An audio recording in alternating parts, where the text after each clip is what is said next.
Hi everyone. So I do have a problem with regards to the decision of the Department of Education considering nursing as no longer professionals.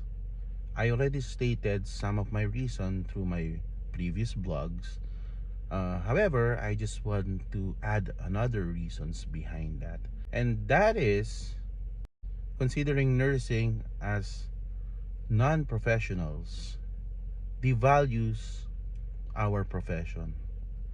Remember, historically, nursing before Florence Nightingale are individuals who provide care to a person without any formal education in healthcare.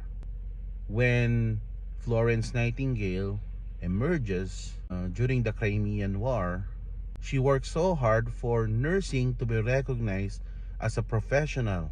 And in order to do so, Nightingale and other nurses help establish formal education for nurses so that they will be recognized as professionals. So within that formal education, there are theories that guides our curriculum. And these theories came from researches from nurse theorists. And these theories guide our current practice. Nursing as a profession progresses significantly throughout the years.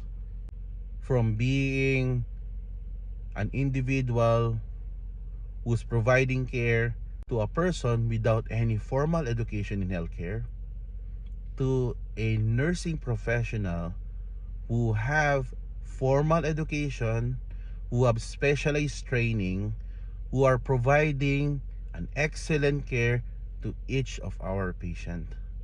Nursing as a profession are the future of healthcare.